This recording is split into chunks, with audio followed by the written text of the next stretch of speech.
It's not reading, it's not writing, it's walking into what you know. Let's go. So, our my little experiment last week during the session led me down a tremendous rabbit hole,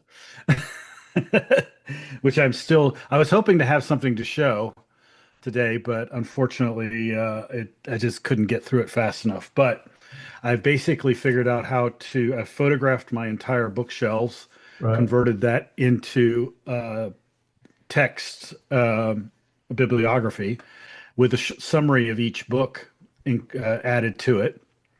And then I've also downloaded my entire Kindle library, uh, which you can not the physical library or the actual library, but the titles and for that as well. Apparently, if you do that, it also downloads everything you've ever bought from Amazon in the book category, which is kind of interesting. Yeah. Um, so what I'm trying to do right now is to clean it up and mash it up, which I'm trying using Claude for, but it's something like 650 titles. And actually, I want to add those are just books. I also want to add a bunch of articles that I've got in PDF form. But my idea is that once I get all that put together, let's say about 1,000 pieces, I'm going to drop that into Author and maybe see if I can get it to make connections for me. And I'm working. Theoretically, I'm working on a book, so I'm trying to pull stuff together for that. And I've got a book proposal, and so I'm like, okay, which of these books do I need to put aside, or what do I need to pay attention to from this book if I'm going to write the book that's in my book proposal? So hopefully by next week I'll get it to a point where it's actually something worth showing. But right now it's just a very long 90,000 word doc Hmm. with some redundancy and some prompting stuck in there because I was literally just cutting and pasting because it would only do about 20 titles at a time before it would choke. It would summarize, etc. So, I had to talk to it to say, okay, how do I get you to stop making mistakes? And it said, okay, well, this is how I have to do it. So, anyway, I built it in Gemini. Now I'm took it to Claude to see if I can get it to organize it because Gemini seems to have a problem with that. But if somebody wants to try Claude as the first step, that might be fun and interesting to know. But yeah, I'm on a hiring committee too, so it's like my last week was eaten up reading resumes, which was painful. Hi, So hi, Brandel. Hi, Peter. Brandel. Tom was just talking about taking a picture of a bookshelf, finding the books, summarizing them, analyzing them. So that's very cool. Um, yeah, I mean, I'm just going to put another link in for today's session. Today's a little bit open-ended. I thought it'd be nice if we talk a little bit more about what topics, but quite a few people have actually emailed me saying they can't be here today, so that's not very useful in that context. But it does mean we get to be bossy, and as Brendel knows very well, right now is a bit of an anxious time for me. I'm waiting for certain people to get back to me, so it's both exciting and a little bit WTF involved. So we'll see. But starting with MIT, which didn't really go anywhere. It did make work happen, and further work has happened now. So, as we normally do, we'll do a bit of demo in the beginning. So what I suggest we do for that, so I don't really just selfishly take too much time, I'm going to give you a link. If I can ask you to skim the very top. Actually, you know what? I will do a screen share, walk you through briefly, and then if you watch the videos on your own, it'll make much more sense. They're just 1 minute videos, okay? Because it's you, I think it's appropriate to just move in the chat window. Start with the research page, which is all about spatial thinking. So it's about external and internal mental maps, how you bring them together to help people think and learn, right? It has a whole list of questions here at the bottom that we should do. If we go back to the product page, This is something that's really come out of work recently in research, and that is, I saw this really interesting quote, believe it or not, it was from Elon Musk, and he said, to understand the universe, you have to explore the universe. And I put that into knowledge term. To understand the knowledge, you have to explore the knowledge, right? So that means interact with it, build connections. And that maps completely straight onto how memory, long-term memory is made in the brain, which is really, really interesting. So the two things, I think we went through some of it last week, but the videos are better now. This is the bit that Tom's going to be doing, taking whatever notes you have, turning it into nodes, and then looking at the concept. So if you please click through on your own devices and on that page and watch the first video and then the second, if you haven't already, you may very well have already.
That looks cool.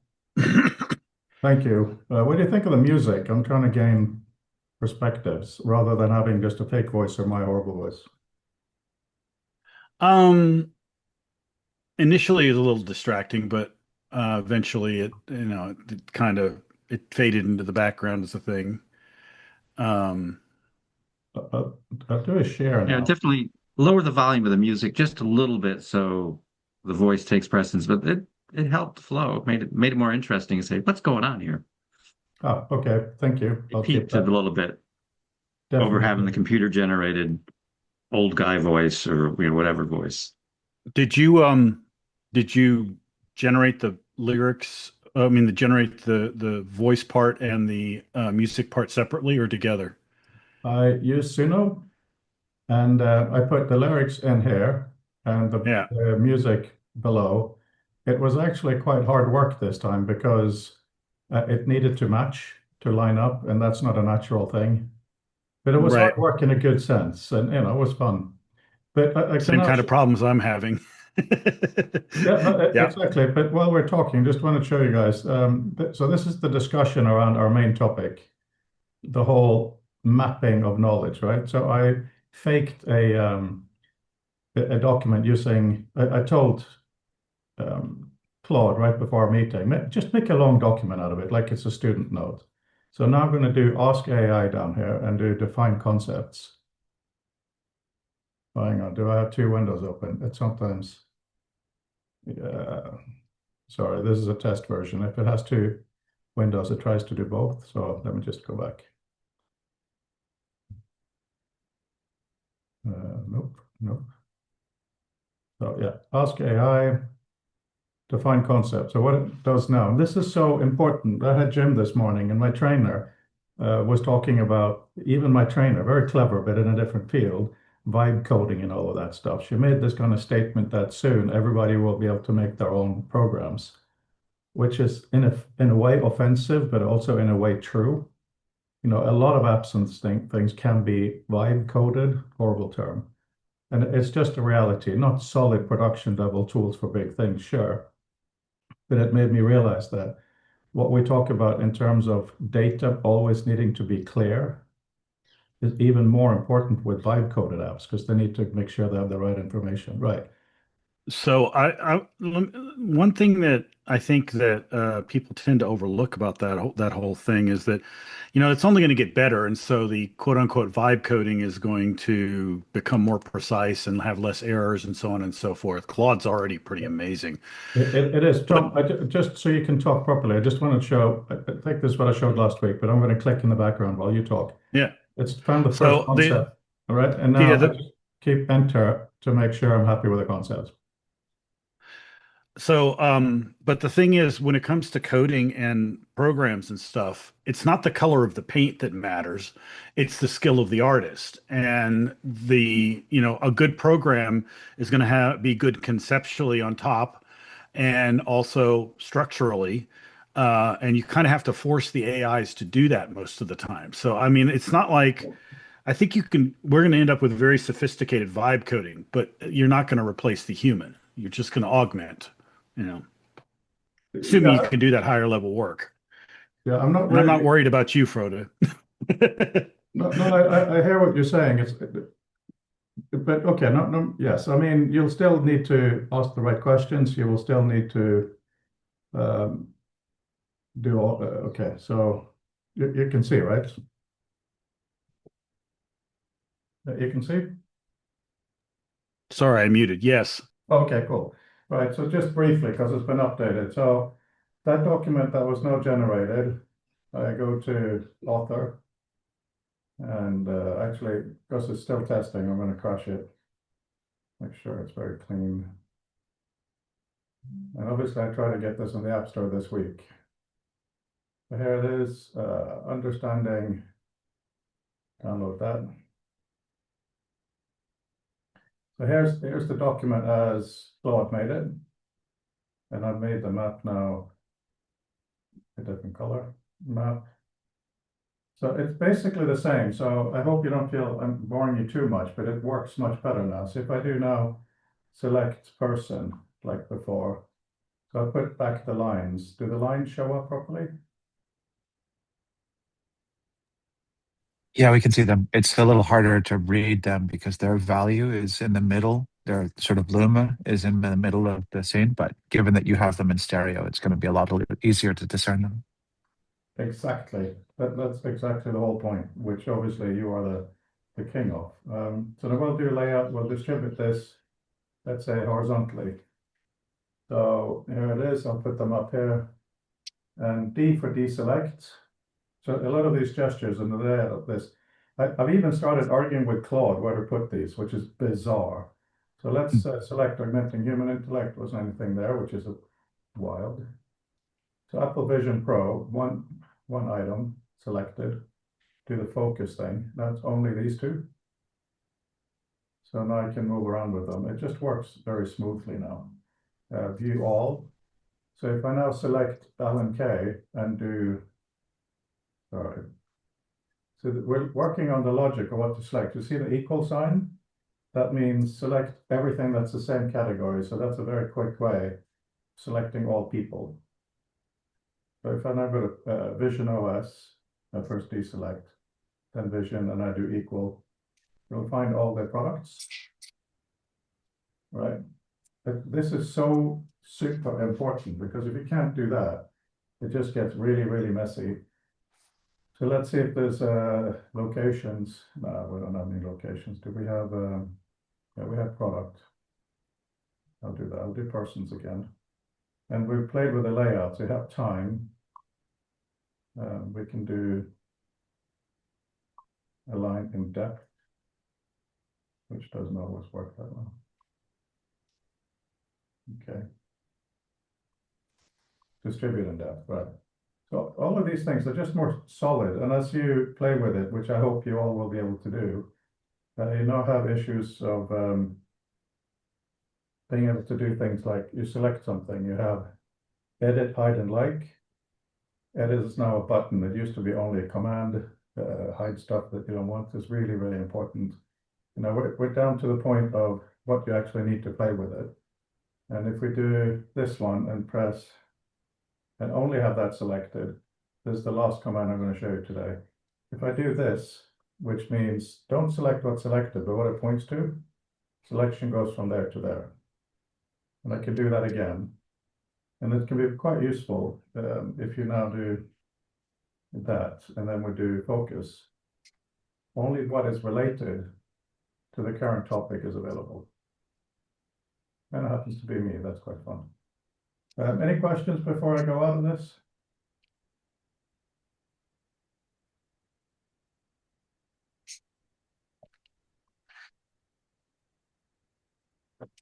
Everybody super happy? It's interesting. I'm thinking. I mean, one of the things that sort of springs to mind is that this is definitely supportive of a deliberative process in terms of what somebody does in order to sort of go about thinking about something. But what I'm less sure, but in terms of the specificities of that deliberative process, do you feel like you have a clear enough value system that if people don't have one in mind, that this will sort of direct them into a way of doing thinking with this space? Does the question make sense? I think that is an absolutely valid and difficult and annoying question. That's very important. And I honestly think that there's a Steve Jobs quote that I every once in a while have to search for because it's not so easy to find, where he said, it's one thing of having a product idea or making a product. Most of the work is the polish, right? Really getting, he said obviously it's something much more clever, but what I mean here is I'm currently working on making it so, like today, maybe hopefully, gee, I seemed a bit smoother and happier, less mistakes. Like the bar, when I collapse it, there's two bars, one that is bright outline map, the other one has to map things. They too easily overlap. Nothing I can do with that. It's an OS issue. So then I have an issue of where should the darn buttons be? So in answer to your question, Brandel, until I'm at a point where, oh yeah, no, people, they should be over there backwards up, buildings, it should be alphabetical over here, can move and see. Once I can do it like I'm talking like an idiot like this, then maybe I can address your question. I see what you're saying. You feel like there's a necessary fluidity in order to imply the sort of value system that sort of supports people being able to step into it and understand it. That makes sense. I mean, yeah, I think about that a lot in the context of, I've been talking to some people who know Nani de la Pena, who's done some amazing VR sort of filmmaking and journalism. And you contrast that with the stuff that comes out of Jeremy Bailenson lab, which is equally brilliant, but like just not polished enough to really kind of resonate to enough people. And I think a lot about the psychological impact of resolution, i.e., things being resolved. And I think in VR, it's an exceptionally difficult thing for people to kind of grasp is that like, no, this stuff has to be good enough for people to see themselves within it. And so I appreciate that as an answer. Yeah, and Brandel, I'm very, very grateful for this part of the conversation because almost nobody in the whole wide world outside of our core community asks these questions as far as I can find. I know it might be picky, and some people are very interested in fonts and other details, but like it's taken me tearing out a lot of hair this weekend to decide where the word edit goes in the toolbar. Yeah.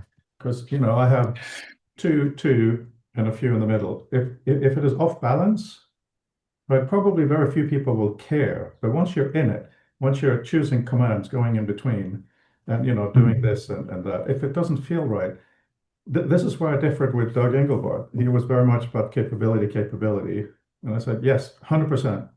But you have to do the next stage of it has to be the right kind of keyboard shortcut that's either in your hand or in your head, and it has to be the same here.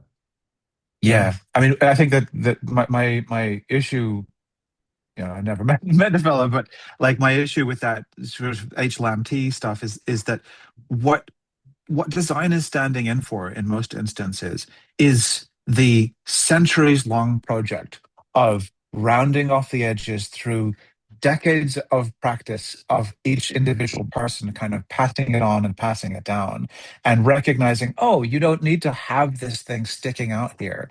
You don't need to be, like design is the process of trying to sand off those things that naturally come through. It's the difference between natural land and cultivated land, and it's essential in order to make sure like those things do happen. Engelbart's view would work, but it would take a century, to get to where you could if you were really considerative of what it is that people really do.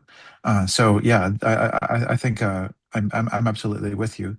I mean, one of the things that I think about as well with the sort of the implicit function of it is that I mean it's been almost difficult for people to kind of ascertain because it's kind of like a question of what's water. But since Bravo, like there has been a point of view of what a word processor is there to do. It's been a print preview. It's been sort of for these things.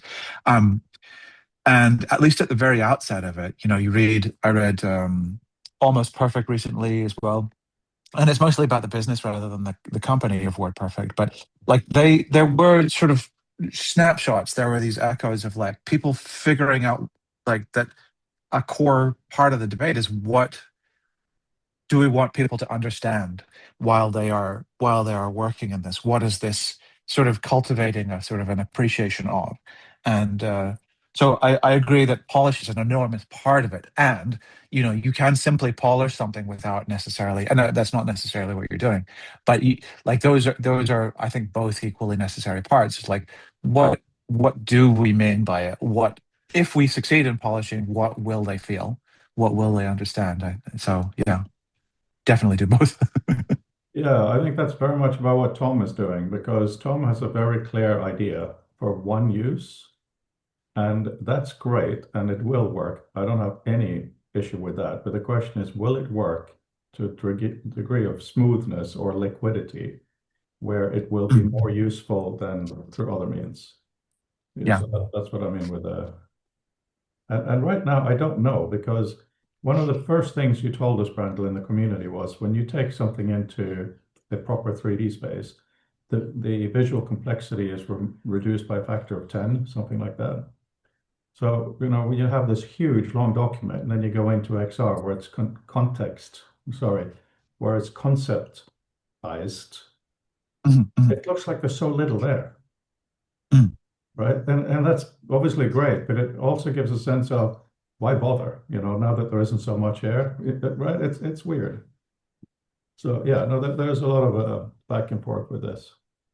Yeah, I would also say that, I mean, I have done long form reading. I read all of Understanding Media in headset, but the it is a different thing to try to get the depth of reading that one experiences with paper within Vision. So like while I totally agree, like the spatial arrangement of things, the sort of the temporal sensitivity of things moving or anything like that, we're like incredibly and almost incomparably enhanced in terms of how well we can kind of intuit those things. I do think that it would be harder for people to read long form, so there are those trade-offs and things. But yeah, I'm very excited by trying to work out what people might glean from what might be the function and the intent and the purpose of manipulating and navigating documents like this. Yeah, sorry, go ahead. Keep talking. I'm just going to show you here that I'm going to do a change in the prompt that turns these things into concepts. Because that's obviously part of the experiment. So there's a lot here you really shouldn't break. But just we go up here, say at least 70 terms, which is an arbitrary number. And I'm going to say events and so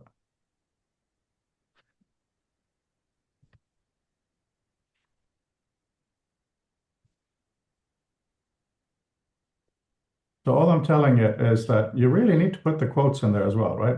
Also quotes of interesting or important statements, which is very important to do. That's it. And I'll just let that run in the background. See if we get something different, because Tom, that's how you would deal with your data as well. So this is 4,300 words. I'll let that run. Yes, Brandel, sorry about that. I meant to do backgroundy and then suddenly I took over the whole screen. Oh no. I actually was going to link seems like some kind of engagement farmer, but it is a reasonable kind of take, which is about the differences between reading on phones and reading on paper, and the sort of, making some assessments of uh, sort of the cognitive impacts of reading on phones and things like that. And while I actually think that it is it is very hard to make. I haven't found the study yet. I intend to. Um, but they say basically that reading on paper activates different things, sort of deepens connections, and people have these different relationships. There's some comments in there that talk about the fact that the paper acts as a storage of a number of parameters. And I think, like, while I definitely agree with all of those things, there are undeniable sort of benefits of digitalness in terms of cross linkages, in terms of being able to have it ubiquitously and immediately distributed. And so, rather than sort of using this as an excuse not to advance into paper, we should be really cognizant of what it is that paper is specifically doing, what it is that we get out of being able to kind of navigate documents of the kind that we've had for the last 5 centuries. Although, really, kind of wood pulp paper and its cheap ubiquity that we experience these days really needs to be considered quite different to what we had 300 years ago, when a book for a middle class family could be considered quite an investment. So yeah, like I think that there's a lot that we need to do with the materiality of this virtual information.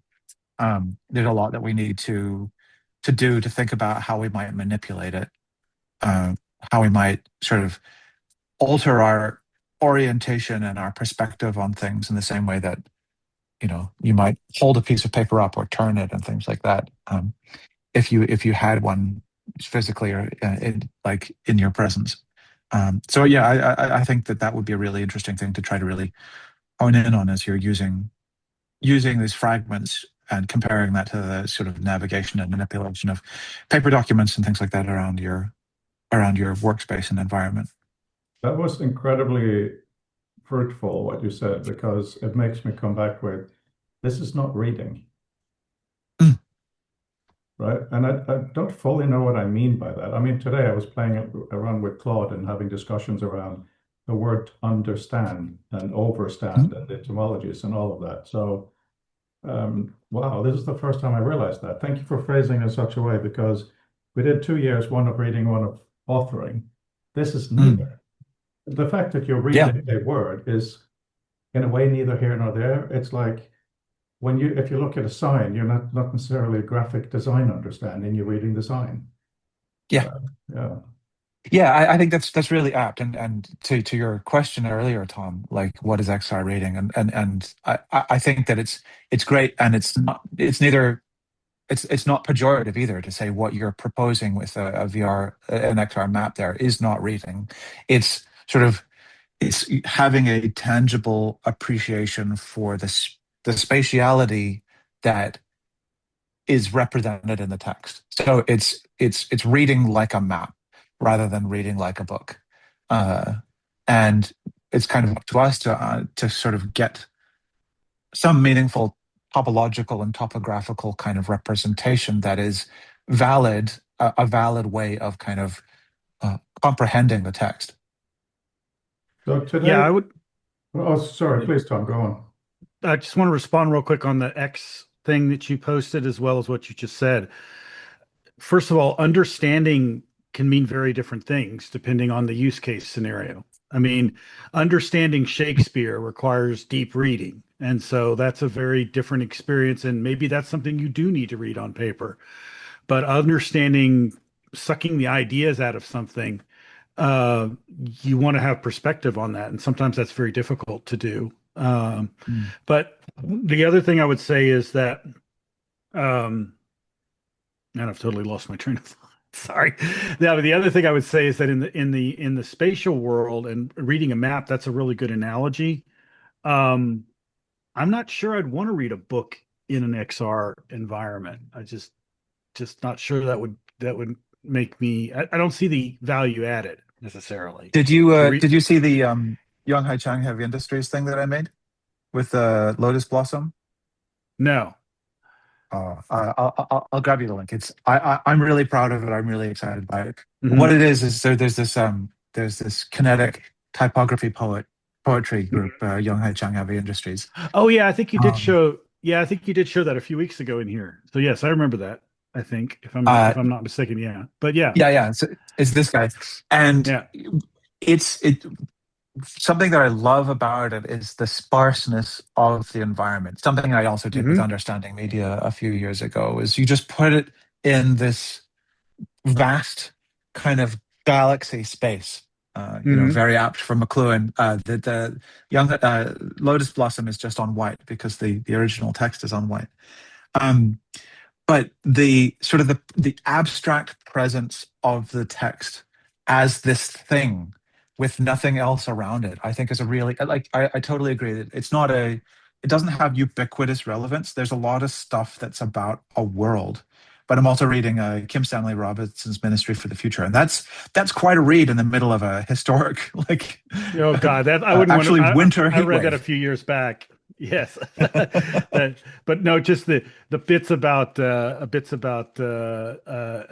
executive and political dysfunction that's in there. That's like, oh God, this is almost naive at this point. The thing I was going to say real quick though is that don't we shouldn't forget that these uses are going to evolve over time. I mean, people who first did photography didn't realize that it would help them understand motion with Muybridge and so on and so forth. And so, that was an unexpected thing. And I think we're going to discover that with XR, Yeah, that we have some unexpected things. Because right now, we're trying to make sense of our current environment in an XR shell. And dealing with things that used to be 2D and making them 3D.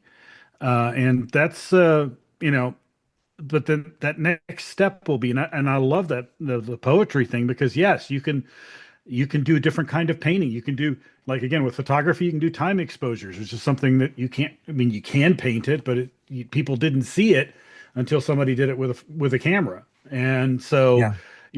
I think we're going to get insight in terms of the canvas of XR just from being in it. The biggest concern I have with XR in general is just the barriers to creation. I know those are going to come down, but some of that is, pretty intimidating. I completely agree with you. And on that last point there, Tom, and a couple of weeks ago when Ken Perlin said that he doesn't work in XR, I do think that's a huge part of it. And that's why I'm doing this notes to notes thing. Hmm. That's just the start. Like you can see me here now. I changed the prompt. So now I have a few quotes, right? So that's very different.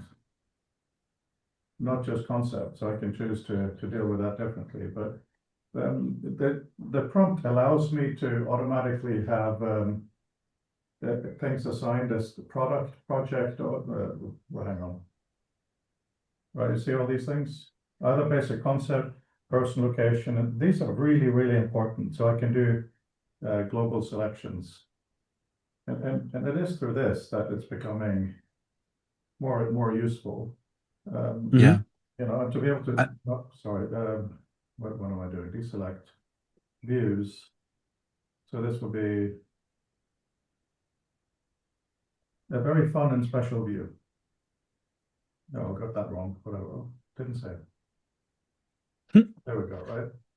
So right now, if I do this and I spend lots of time in here, it's of no use to you guys.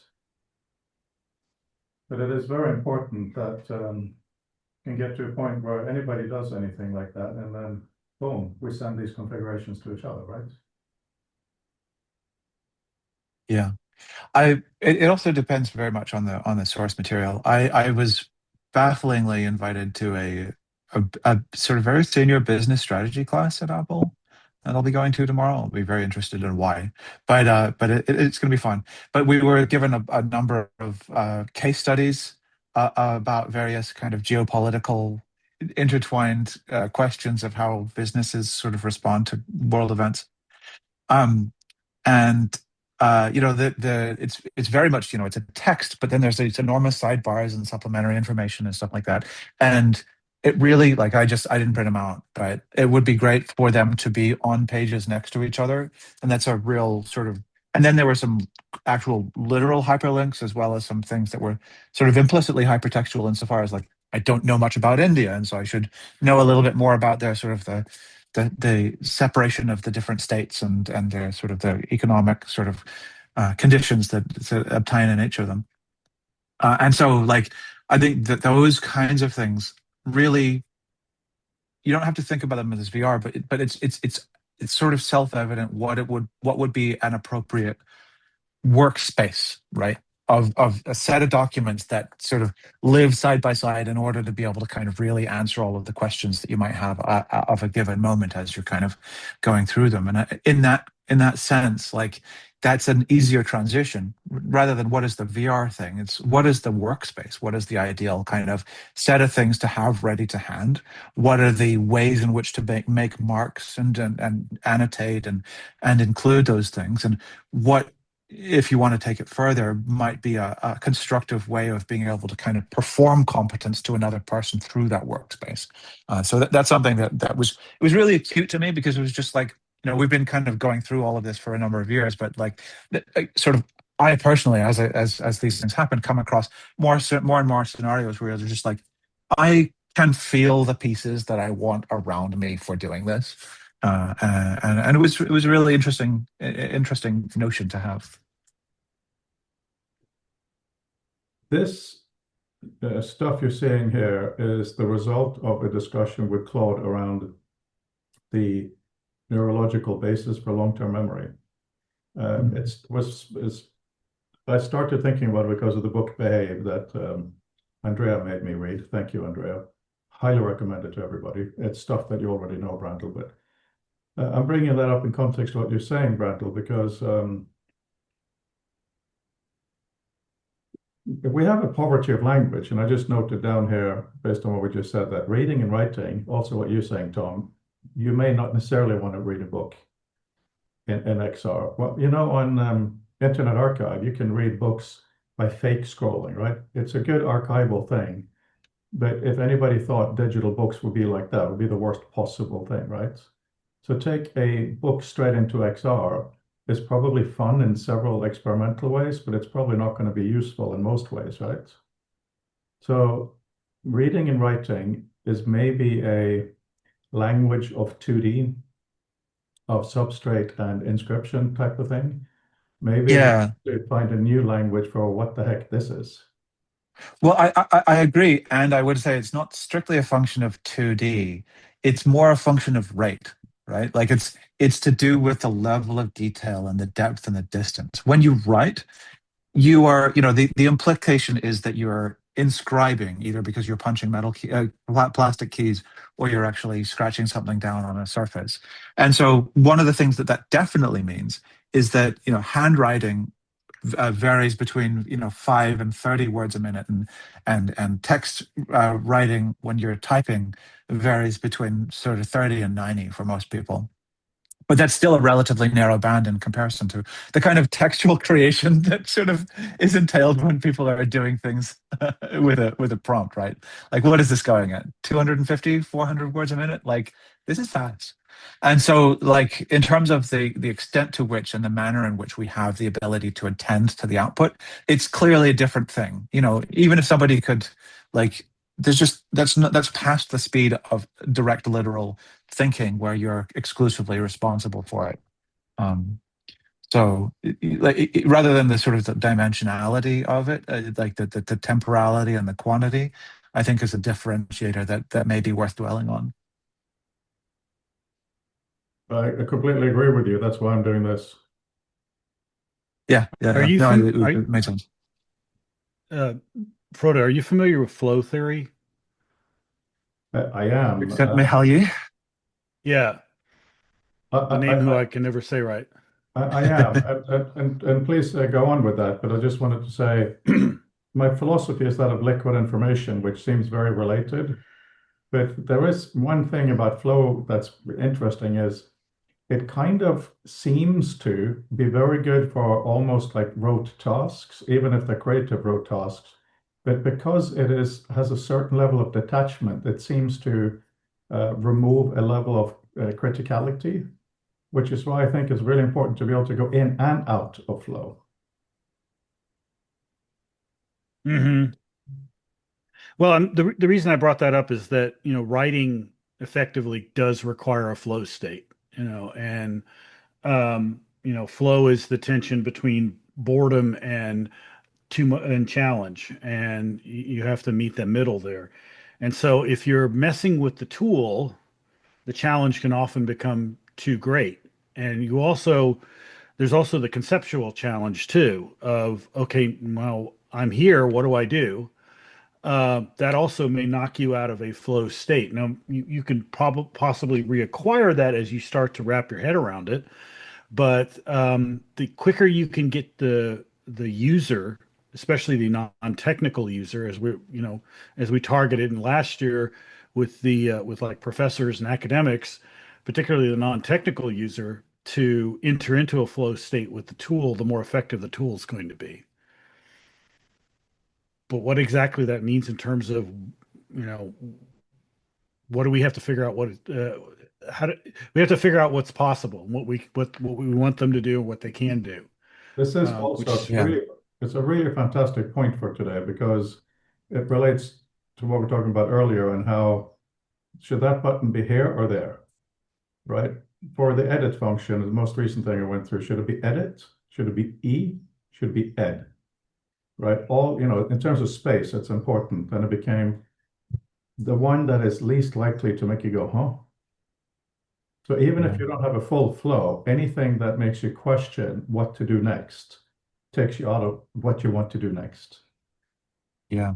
So, Tom, I think that's a really great point. And one of the things that I would sort of level as an accusation with a lot of the sort of LLM mediated systems is that I'm intensely dubious that people are sort of confluent enough in the output of the LLM of a given moment to be able to kind of maintain a consistent flow state based on how well they understand what's going on. Every time I've tried to use LLMs or follow other people doing this stuff with LLMs, it seems like they are spewing so much more information than could provide any kind of cognitive continuity to what it is that they are being able to kind of surf across. And I agree that there's this sort of aspect of boredom to it, but I think that has to be underpinned by just an arch familiarity with the sort of the scope and the domain of the things that they are likely to encounter. And the moment those things become surprising enough, they have to, by necessity, be pulled out of that flow state in order to properly apprehend what it is that's really going on. So either they're not really paying attention, or they're not getting a lot of information, because like every time I've seen this stuff, like they are LLMs produce so much. How can somebody possibly process things in that way? So I think that an LLM like mediation sort of interface is something that is possible, but we need to figure out what it is that it's best for it to output, because it might be that it just needs to output a lot less. And sadly, we need to slow things down and sort of meter it properly so that people can kind of ratchet it up as slowly as necessary in order to be able to actually properly anticipate those things. But like I'm not the fastest reader. My wife is faster, but I'm fast enough, and I'm just completely snowed under by LLM output. So yeah, I do think that flow is an absolutely apt kind of thing to point to, and I would be phenomenally skeptical that most people have the level of confluence with the sort of the output and the rate that it occurs at to be able to kind of maintain that. Yeah, I mean, I will say I have definitely gotten into flow states with the LLM as I'm working problems, and I think part of the trick is you don't read everything.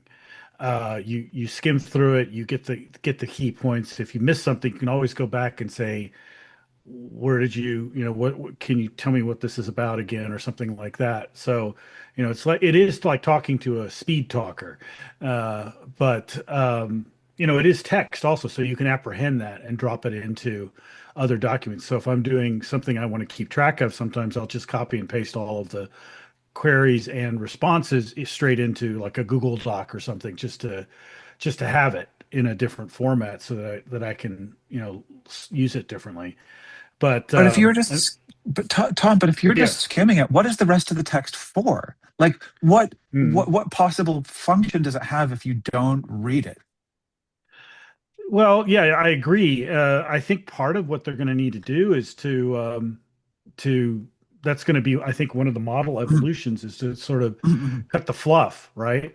I think some of them do it better than others. I can usually get Gemini to give me a pretty succinct thing, especially if I ask it to do bullet points or something like that, or give me 5 options, or if you tell it to be short to you, then it will be short to you. So, um, uh, you know, it depends on what your goal is and what you're trying to use it for too. Fair. I mean, it's a relief to hear that you feel like that there is some at least some onus on the purveyors of these models to try to get them to exercise a little more brevity. But I can concede that they might. I'm sure that's come up in their user testing. I mean, I'm sure that has. I saw a quote that I shared last week. It said, sometimes text should not be interactive. You should just listen. And I really think it depends on what it is. Turns out this was a religious scholar. But yeah, sometimes you should skim and find and jump on, and sometimes no.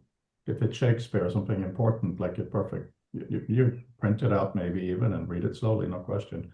By the way, while you were talking, and I know I'm sharing my screen here, based on our lack of language, I said, because obviously Claude knows all of this stuff now, think of some terminology that Ted Nelson or Doug Engelbart may have come up with. So these are the, let me just hang on, it zoomed in too much. This is what it came up with for thinking and working in an environment like that. Isn't that pretty cool? Yeah, yeah. Peter, you were gesticulating. Was there something you wanted to add? Oh, Peter, please. Yeah. Just talking about the fact that you skim all this huge amount of text. It's the same thing you do when you get a huge academic paper that has a bunch of fluff in it and stuff. Oh yeah, I kind of get that. But that's on the users. I mean, having an LLM do it to your specification is hard. I mean, it doesn't know you. I mean, eventually maybe there'll be personalization and stuff like that, and says, "Oh, you're smart on this. I can elide that information." But I think we're surfing huge amounts of text. That's part of our skill set as coming into a more academic or more having to consume as a consultant, having to read lots of crap all the time. That was my filter through it Gemini and kind of get what the gist is. Yeah, Gemini Good does summaries. and does get to know you, and it's actually kind of fun because the number of people in this universe that are as weird as I am is pretty small, and to have somebody else to talk to who kind of gets it at that level, but is different enough to where it gives me interesting suggestions to follow through on.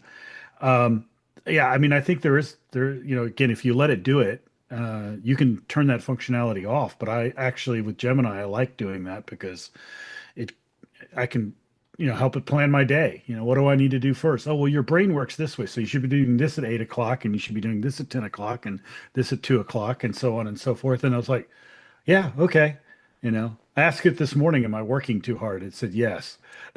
It actually said the problem was that not that I was working too hard, the quantity of what I was doing. It said I was switching too fast between different modes of thinking, and that was by itself exhausting because teaching and dealing with students, there's an emotional mode there. Then there's the architect mode, which is building stuff, and so on and so forth. And so it said you're just jumping back and forth between these two brains too fast, and that's going to really make your head hurt. So one thing I think is pretty clear is that at this point, we are not talking about long reading in XR other than for experimental reasons like Brandel does, which is cool. On Thursday, I'm flying to China and then on to Japan. So I will probably be doing a little bit of reading, but that's because the space is constrained. And also this beautiful headset thing, which I used to carry around, I've stopped carrying it around. I keep it at home and use it here, which was a bit of a revelation because it's not sitting in a coffee shop or something like that. It is really being home, having a safe space, walk around. It is actually, the room here is the knowledge. The headset just gives me access. right? By the way, I've never said that. I didn't realize it until I said it. But yeah, it really is. The knowledge That's is good. I like it. Yeah. Yeah. It's funny. It comes from one of the songs where you were always the knowledge, right?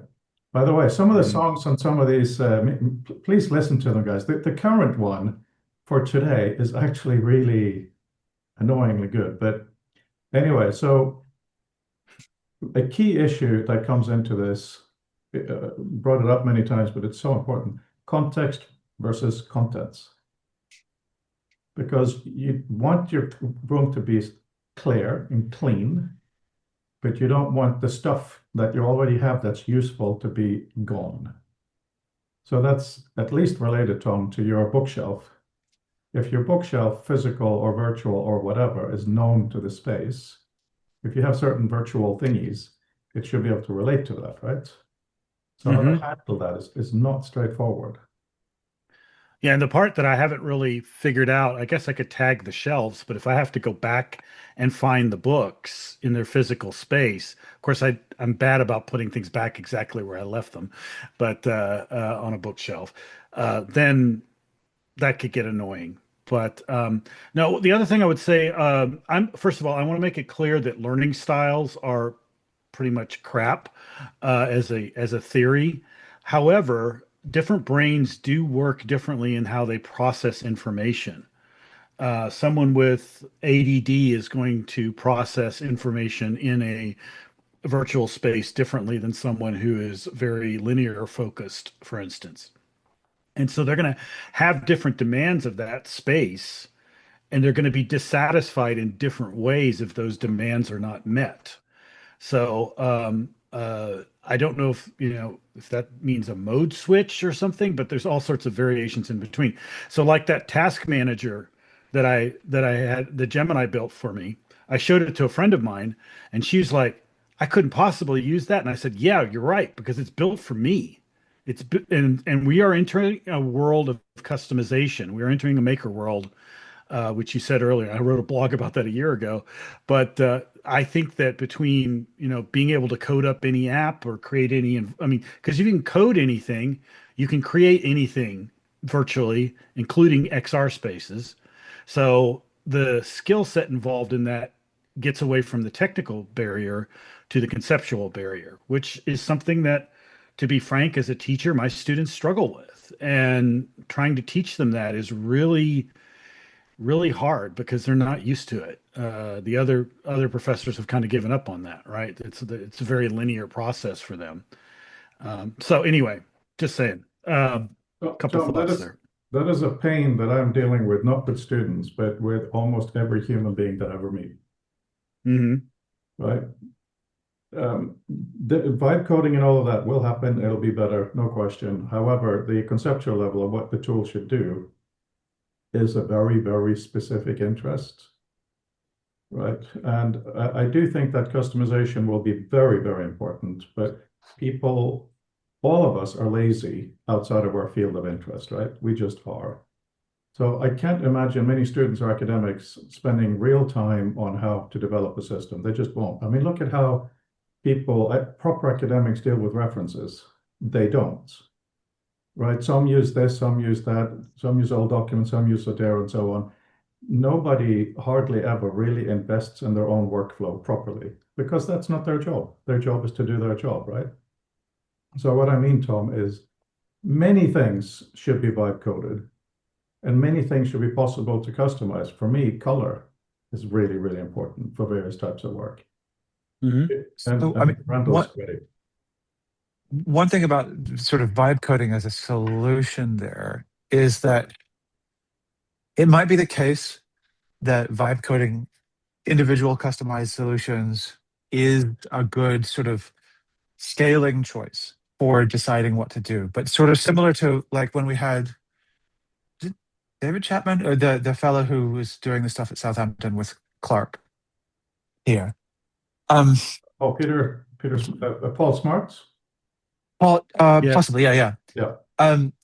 Uh, the fact of leveraging LLMs for a specific thing is really neither here nor there with regard to what it is that you're expecting it to do. So that means that vibe coding a specific sort of task manager for you, Tom, is sort of good that it succeeds in doing it, but like the LLM's involvement in it as the highest level sort of conceptual function should not be determinative of what it is. People should be able to design that, and it's clearly beyond the scope for somebody to design 3 million versions of it or whatever. And so that's where the LLM aspect of it comes in. But like the thing that an LLM does for us conceptually as we sort of take on a subject isn't the thing. It's a solution to a particular friction about the thing. And so we should be able to come up with things to do without having to invoke an LLM in order to do it, and then talk about, okay, then what happens once we have it, you know what I mean? So that's one of the challenges. It's sort of this, it's almost identical to, a lot of the sort of the triumphalism of brain computer interface. People say, oh, BCI will do it. It's like, sure, but how? Like, what are the things? What are the mechanics of people's sort of understanding stimulus, interpreting it, and outputting results? And if we don't have an answer to that, neither AI nor BCI is really going to be of any assistance to us until we understand that what we are doing is framing information for the purposes of comprehension. So, in that context, like, it's absolutely valid that your thing was bashed together. It should be clear that a person should also have been able to do that, and that as an exercise, in the event that nobody knows how to do it, it's probably likely that a person with the appropriate resources should be able to do a better job of kind of coming up with what that kind of thing looks like. And so, yeah, like, I'm absolutely sympathetic to the role that LLMs ought to play in people's kind of information management kind of context. And I don't think that it's always going to be the best first port of call for understanding what the shape of an ideal kind of information space is. We should be able to reason about it without having to kind of take that step, because we should have the sort of that highest level ability to kind of transmute, the information into one form, or imagine the transmuting of information from one form into another. Hopefully that makes sense. Yeah, no, I mean, I agree. I think one thing I've certainly been thinking about lately is that, to what extent are we all, or especially me, in a transitional state as far as thinking about our interactions and our relationships to the LLM? With me right now, I'm just sort of like going, well, let's see if it'll do this. Let's see if it'll do that. What is that doing to my brain? I don't know. But I'm also already a fairly advanced thinker, in the sense that I've got these skills from college, in terms of and also years of experience in terms of critical thinking, troubleshooting, whatever you want to call it, to be able to critically view the output of the LLM. So, for instance, on the task manager thing, I'm still iterating it. I mean, every day, every few days, I can run into something. I'm like, okay, this doesn't really check that box for me, and let's figure out how to change it. And so that's an ongoing process of iteration, which again is something we have to teach. And it's something us as technologists know, because we've been iterating for 40 years, but most people don't code. Most people don't know how to design or build stuff in maker spaces. And what we're talking about is democratizing design to such an extent that, I mean, the limiter before was you had to be able to use some sort of design software, whether it was Illustrator or InDesign or AutoCAD or whatever it was that you were trying to do. That was a skill that was a fairly high technical barrier for most people. But if we start democratizing that, then the design part of that becomes more important, and the iteration part of it becomes more important. And so, yeah, I agree with you that I think we need both, where an LLM or an AI, you have that option to help you, or that option there, and then but you can turn it off, or that's the key, is you got to keep the human in the loop. So. I'm just writing notes here. the whole point of this, the work that I'm doing, is a kind of democratization for this. I do have one barrier. My barrier is that people need to give a damn, right? That is really, really important. Otherwise, my tools are not for them, right? Within that, I do think it is really, really important to make an effort to learn the tool. You know, Doug Engelbart talked about downhill skiing. But our job is to make sure that the skis are correct. They fit your shoes properly. You know, they are not badly made skis. There's a combination of that. There is two sides of this. And you know, one thing that really became clear for me I don't know if I already said, but this morning is like my notion of visual meta, which all it is if the information is important to you, write out what it is. That's it, right?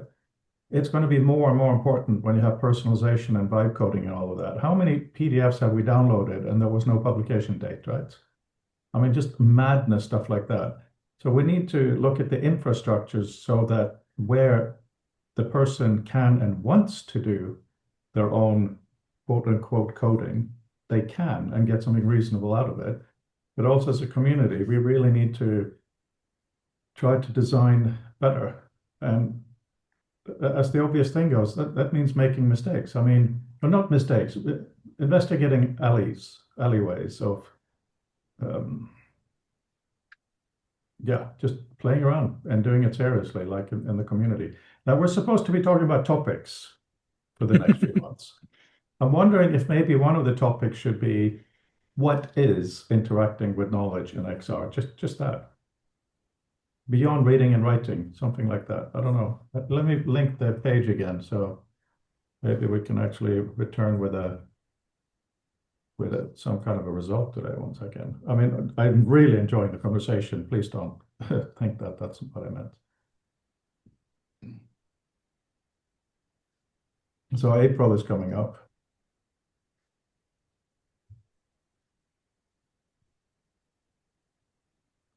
Any thoughts?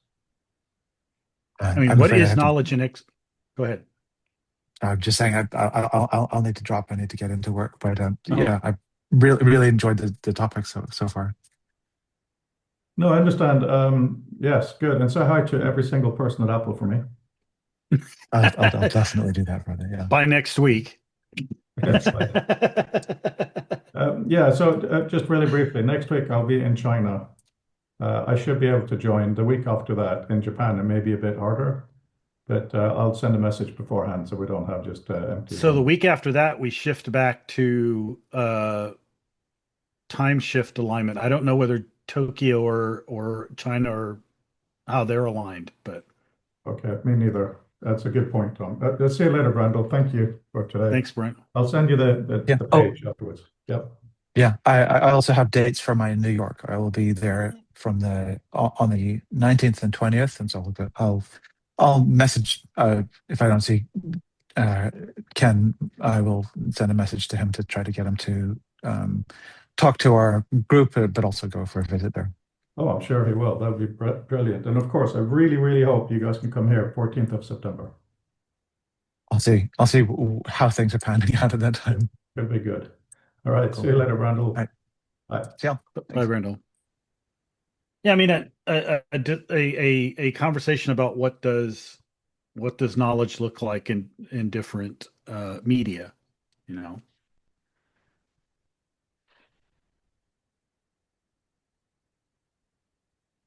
And if we could, we could do a week on, how is knowledge different in well, looking at McLuhan, hot media, cold media, linear media, two-dimensional media, and then three-dimensional media. I'm everything we've done so far, and the comment that Brendel made earlier really makes a lot of sense, that every time I see media in the XR environment, I'm thinking map. I just have trouble getting past that. I also see that in a two-dimensional environment too. I don't consider, by the way, text on a paper as a one directional environment. Whereas like a concept map or something like that. That is two directional, but that's a map again. Right? Um, I think there are more options when it comes to two-dimensional media, from everything from maps to illustrations to to art. um, but three-dimensional media, that's a slightly that's virgin territory in some ways. But so far, I've only seen map. Is there something else? Has anybody ever Another, seen anything else? what do you mean in that sense? Well, I mean, what you show with the tool, which I think is brilliant, it's just a three-dimensional concept map. Uh, Is really what it is. I mean, maybe no, not concept, it's not. idea map. I know you're not being derogatory, but it isn't No. just that, because you can walk into it. Yeah.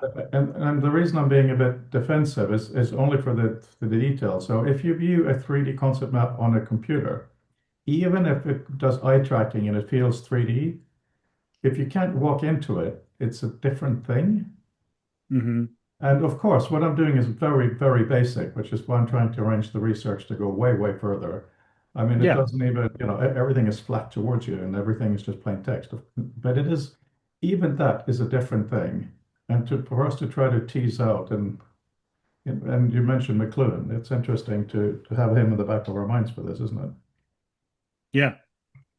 I mean, I think it would be an interesting conversation. I don't know who would be the person to talk about it, but it would be an interesting conversation to think about how the three-dimensional spatiality changes how we interact with that information, in the way that motion is another one that, of course, motion pictures, hot media, as McLuhan described it, is another way of communicating knowledge. And you can do different things with that than you can with still media and or even text. Yeah. So what's the magic formula, or what's the secret sauce for XR? What are we missing? One of the It's not an recent easy meet, question. Yeah. yeah, I think that's a really worthwhile question. There was, let me see if it's here. It's very relevant. What's that? No, that's not it. One of the songs that came out of this had this quite provocative start. Sorry, it's more fun if I show you. It helps address your question. Maybe Hmm. it's this. Can you hear this? Hmm. Well, it keeps going in and out. Okay, I'm going to make you, I hope you don't mind. Please play it on your own, just like literally the first 30 seconds. The first sentence came out of a dialogue with Claude. I just think it's quite brilliant. Is this the link? Yeah, Yeah. it's all the way at the bottom of the page. Yeah.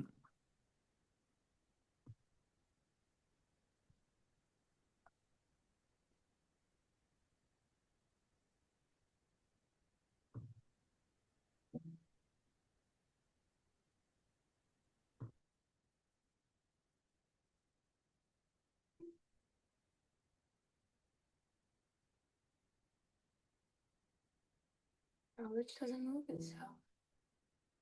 You have to carry it, shape it, sculpt it. The space it's going into.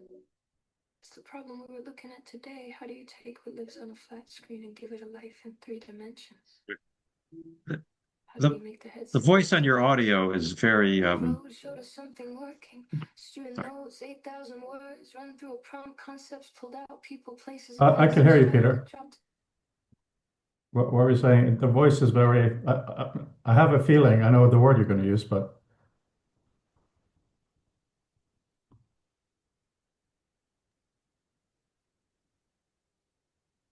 what were you going to say, Peter? Oh, I think he's listening.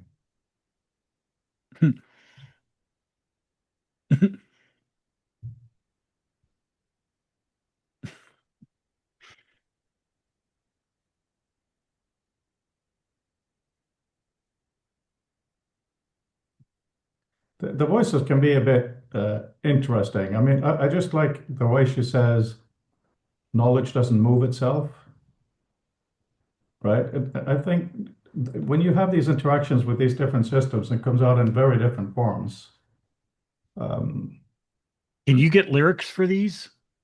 Yeah, I write the lyrics with Claude because Claude, I use Claude pretty much exclusively, other than inside author, and I give it context. It takes the transcript and then some other context, and then I go through it. Sometimes it's absolute rubbish, and I have to change it, which is totally fine.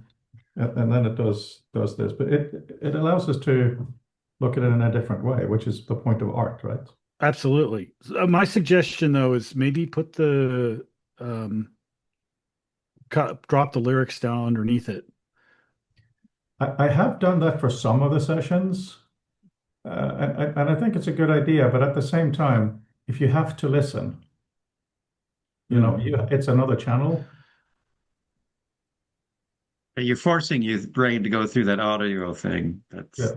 different. And that's your choice as an author to figure out. You're authoring in little mini movies here. That's sort of, you know, Well, okay, anytime so you do a video. maybe make it a link then and say, okay, here's the lyrics somewhere else or something, because that would sometimes I want to some music flows past you Yeah. and you're like, what was that? And in this case, the text is very important, and trying to parse that is a bit of a struggle. With all loving respect, Yeah. that's the point. Okay. Right? Are you both photographers as well? I have a feeling you are. Yes. Yeah. I'm a photographer. Peter, right. So Yeah. A lot of video, a lot of stills. that's good and interesting. So I only 2 days ago realized what kind of photographer I am, right? Because I'm the kind of, I will measure the micron size of a pixel in different cameras to compare and all of these things, right? So I found out, for instance, that the normal big Lumix I have, which is normal media, full frame, there is a Ricoh APS-C, which is tiny. So I went through many discussions with Claude, and I found out because it's a monochrome sensor, it has the same pixel size as the full frame sensor. So if I take a black and white picture with a big camera or the small camera, light gathering, it's about the same, which is really fascinating, right? And the reason I'm telling you this in the middle of this discussion is I care about the bokeh, I care about the blur, I care about the grain. I don't really care so much about the subject. So I realized that what I care about is whatever the caption cannot say. So if you have a caption that says girl holding red balloon, I don't really care about the girl and the red balloon. I care about all the other stuff. That leads into the music side of it. I don't want you, Tom, to get everything out of the song because we have a full transcript and analysis. I want you to get little snippets of thoughts that if you misunderstand them is a good thing because it's just to provoke further thought. That's all it's meant to do. Yeah. No, it's just one of the things that I find interesting about the podcast function on Notebook LM is that in order to mash this stuff up, sometimes it does some very interesting things that you're like, yeah, okay, that makes sense. I've never thought of it that way before. I had to do my own stuff, and I'm like, wow, okay, yeah, you're right. I never looked at it that way before, but I wrote it, and so looking at the transcript and what I say in this meeting or what you say in this meeting is it's also a bit disconnected, but it's not the same. It's looking at the notes in the score in a sense as opposed to listening to the music. So I don't know. It's really, really interesting because I'm wondering now what I think I'll do. If I upload a Zoom video straight up, the compression is really good. If I do any kind of editing in Final Cut, it balloons in size, right? So which is why I really hate to top and tail these things. However, don't you think that maybe if I do a song, I should put it at the end of the video? So if someone actually bothers listening to us at the end, they get the musical version, or maybe even the beginning. What do you think? Just drop a link to it in the description. Yes, I have that kind of. It all links back to the page. But if you, let's say you missed a meeting and you were so bored you decided to listen, wouldn't you more likely just click on the YouTube kind of channel for this? And then you have all these people talking blah blah, and suddenly somebody starts singing? Or is that not the right mix? I don't know. What do you guys think? It's I jumping find between it's different brains, but yeah, go ahead, Peter. different brains. Yeah. But when I'm listening to it, I'm saying I want to get the information out of it. I'm looking for, your lecturing voice or listening to music as a lecture is totally a different brain thought for me. So I'll flip out and not listen to the words. Like I listen to the tone of the voice and oh, listen to that pretty syncopation or whatever it is. And I don't really absorb what they're saying because it's a lot of technical. I'm putting nodes. The words are putting the nodes, and it's a wonderful little phraseology. I think you've evolved for these little demos. I think it's really good. I think it becomes poetry as you've evolved it. But in terms of information transfer, it's an emotional side it's disconcerting sometimes to say, I want to see that. I want to read the transcript and get the words of the lyrics because I don't understand them. You get, stupid lyrics that you don't, This is no, these are all knowable and listenable. This is phenomenal because the point you're making now is exactly the point that I've been working on over the whole weekend of, to understand, you need to enter the knowledge. You have to have relationships. If you read a book like a novel just straight through, you only get a surface. If you watch a movie, you understand it only to a certain level. So, so I completely agree with you 100%, Peter, but I also think that a little snippet here and there and a misunderstanding to spark thinking is okay. So what I might experiment with from this meeting, which I'm extremely happy with, is have maybe a 30-second intro piece of music that is in super summary of, what you're about to hear, blah, blah, blah. Have our conversation. And then at the end, here's a different way. Here's a full 3 to 4 minute song about what you just heard. Maybe just mix it up. I don't know. That would be like abstract content summary or something like that. But the musical parts of it are good intros because you start to watch the video and say, this is really neat. And then you get, a more instructional tone that says, well, this is what's really going on, guys. And then you can kind of sit there at the end and digest it. Because one of the things in that the Twitter link that was given by Brandel with Anisha Munka. I got to go look him up and see what he does. About the kids and the EEGs and figuring out that reading linearly is different from reading pages in a book and ebooks, and the fact that they say Which Sweden, I'm a little so Nordic skeptical countries of, are by the way. dropping e-reading. That was some of the thoughts there were interesting. I got to dig down into that. That's a whole world I haven't even seen those studies or anything. So that's useful for me personally. So But one thing is, first of all, as a photographer, I'm the opposite of you, Frode, in the sense that I look at everything that's technical as a distraction and a barrier to seeing the whole of the picture and composition and feeling the picture, and also in terms of thinking about ideas, one of the things that I really look for in the way my brain is what's the space between the ideas, where are those intersections, what's not being said, what's so on and so forth. And that's one of the reasons why I'm building a knowledge navigator, because it's really about spaces between ideas, because you got all those bubbles, and I don't want to tell the bubbles where to go, but I want to understand how the bubbles might relate to each other without me telling it, and so giving me a different perspective on things, and that to me is really important. So I'm looking at looking at everything holistically, whereas opposed to granularly. I can't speak, but yeah. Yeah, I hear what you're saying.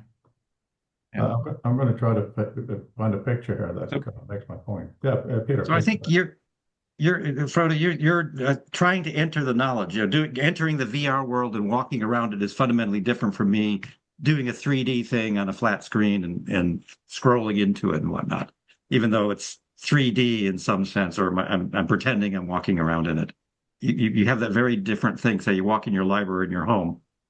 The music, I think, is another attempt by you to get you to enter that knowledge in a different way. I like it's it's interesting to me to see how that plays out for you. There's a nice black and white. That's interesting, Peter. Yeah, no, I'm showing this picture because, of course, our friends here, it's nice, but the texture of it to me is really, really important. If this was full color, everything was sharp, it would be an entirely different photograph. Oh yeah. So that's what I'm talking about. I don't think we disagree strongly here at all. But it's just if you were, okay, like this picture here, if you were to describe this picture, it would lose everything of value in the picture. The name, slightly smoky and all of that. And I find that kind of a refreshing way to, as we think about text, to also think about kind of the opposite, what cannot be in the text or should be in the text, which then goes back and forth with the music in a way. But how do we do that visually in a 3D environment? I think what is really, really good about these discussions, and also particularly today, is we can just throw out a lot of stuff and see what floats, right? Yeah. I mean, you talked partly because Tom, you talk a lot of abstract futuristic ideas. You also talk about the most obvious, a bookshelf, right? I think we need to do both of those things. We need to be very, very baby about it, not throwing the baby out with the bathwater, and have a very, very cool ceiling. See, I think this is a really interesting space. This is Pope Gregory's hall in the Vatican, and it's just the top part, the golden part, are all pictures of heaven, and then along the side you have all these maps of Earth. So it's a distinguishing between Earth but it's also a three-dimensional space. So you're walking forward through it in a way that you would in this is a 16th century XR environment. But I think, yeah. No, continue. Sorry. Yeah, no, it's fine. That's basically what I wanted to say. But I think when I teach visualization, I like to show this picture because I'm like, this is a good example of visualization and how you can do different things with color, with shape, and with spatial organization. So I'm so grateful that you're showing this, because the thing that I keep harping on about context versus contents is that, right? So to take your office and turn it into virtually something like that, either ignoring the physical space or keeping with it, depending on, to do exactly that, to be able to pull things out, and whether it's a movie or text, it really doesn't matter in this sense. But then when you need it, to fade the background away because it's just distracting is really important too. To be able to bring it back. So it's something we looked at over the Sloan years, how to deal with context and foreground, but limited resources. But yes, 100%. And I mean, let's go even further back. If you look at cave paintings, as I'm sure you both know, the paintings were painted to fit the rock. So the bison or whatever, the shape would be maybe a little bulging on the body, right? So when you came in there with a torch, which was flickering, it would be slightly animated. So I could imagine even then our ancestors could picture or feel that creature coming out of the wall, right? And we're talking now about making that possible. I'm not sure I want that. Depends on the creature. Yeah, that's an important part of it.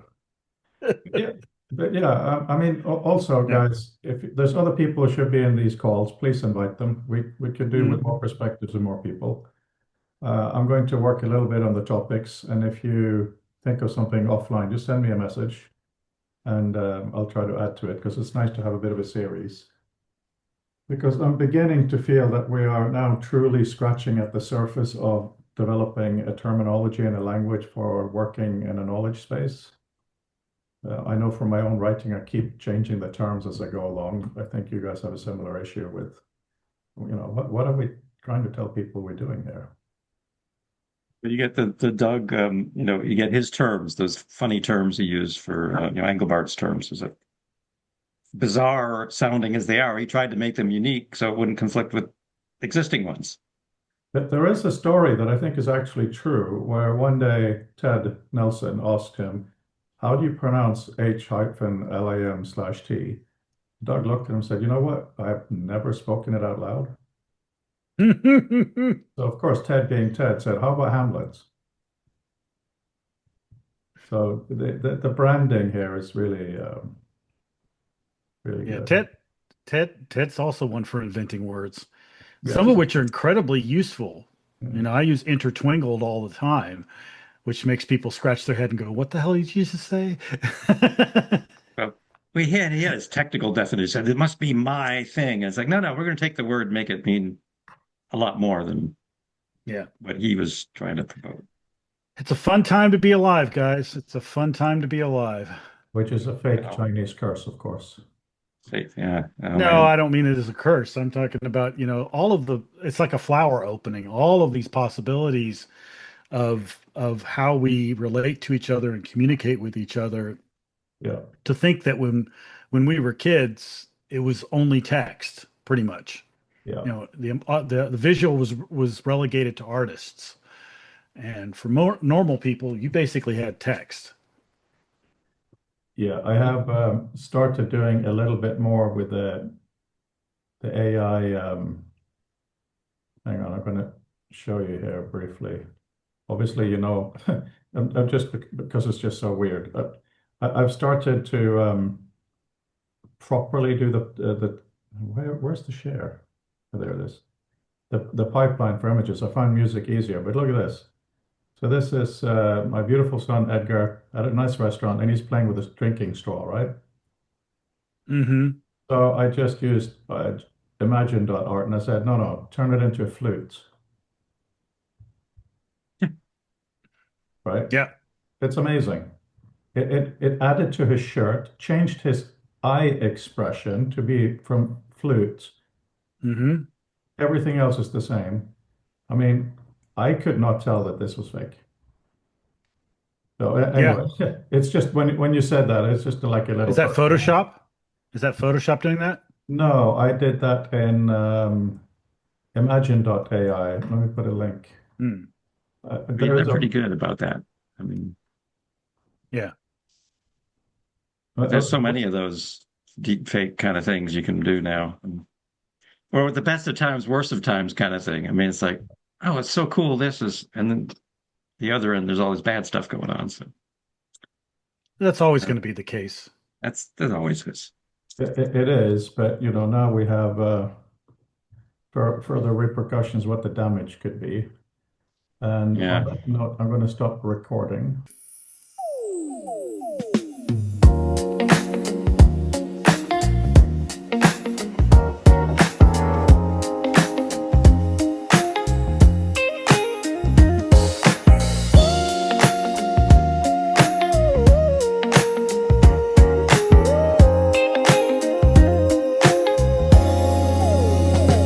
Fill out your knowledge maps in Vision Pro.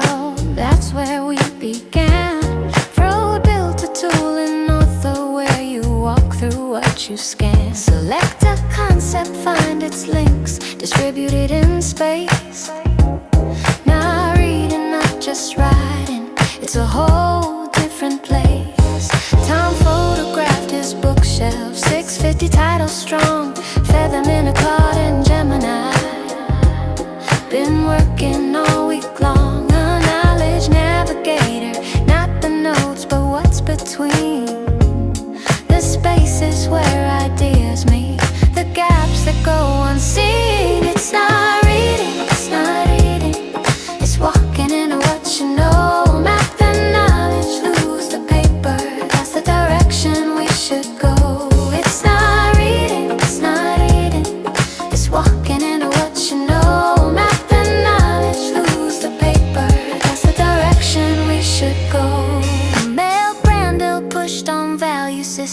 the tool, direct the mind. Polish isn't decoration, it's the centuries of refine. Engelbart said capability, but fluency comes first. A button in the wrong position breaks the flow before the burst. Long form reading in a headset, probably not the move, but spatial navigation of ideas, now that's a groove. Reading a map is not the same as reading like a book. Topological, topographical, that's the angle worth a look. It's not reading, it's not writing, it's walking into what you know. Map the knowledge, lose the paper, that's the direction we should go. It's not reading, it's not writing, it's walking into what you know. Map the knowledge, lose the paper, that's the direction we should go. Female LLMs flood the screen with words at 400 per minute. Brandel said, if you're just skimming, what's the value that is in it? Flow state needs continuity. Surprise will break the thread. Meter the output, slow it down, give signal space instead. Tom said he gets into flow, just skim, go back if missed. But Brandel wasn't satisfied, the tension still persists. Peter said that skimming's just a skill we all have learned, but personalization's coming, output that is earned. Form paper activates connections, digital can't quite make. But digital gives you cross-links, both matter, both are at stake. The materiality of information, how we hold and turn a page. We need those gestures in the virtual, that's the challenge of the age. Frode said the room is the knowledge, the headset's just the key. He keeps it home now, walks around it, that's where it should be. Context versus contents, clean the space but keep the thread. Your bookshelf, physical or virtual, should connect to what you've read. It's not reading, it's not writing, it's walking into what you know. Map the knowledge, lose the paper, that's the direction we should go. It's not reading, it's not writing, it's walking into what you know. Map the knowledge, lose the paper, that's the direction we should go. Voting democracies as the barrier shifts from tech to thought. The conceptual level of what tools should do can't be bought. Most people won't invest in workflow, that's just human nature's pull. But those who give a damn will find the space incredibly full. Tom's building for himself right now, iterating every day. Brandel said a person should have shaped that anyway. LLMs solve the friction, but the vision has to come from you. Frame the information first and let the model follow through. Fox and Melman go hunt in the back of mind. Hot media, cold in space. Three-dimensional media is still virgin territory to trace. Tom said every XR thing he's seen still looks like a map. Frode said walk into it, there's something past that gap. Cave paintings fit the rock's own shape, a torch made them alive. Our ancestors made knowledge spatial, we're just learning to revive. The Vatican's long corridor maps below and heaven above. A 16th century XR space built out of faith and love. It's not reading, it's not writing, it's walking into what you know. Map the knowledge, lose the paper, that's the direction we should go. It's not reading, it's not writing, it's walking into what you know. Map the knowledge, lose the paper, that's the direction we should go. We're scratching at a language for a thing without a name. Ted Nelson coined intertwingled, we need words for this new game. What is it to work with knowledge when the medium breaks the mold? That question stayed wide open and the full talk will unfold.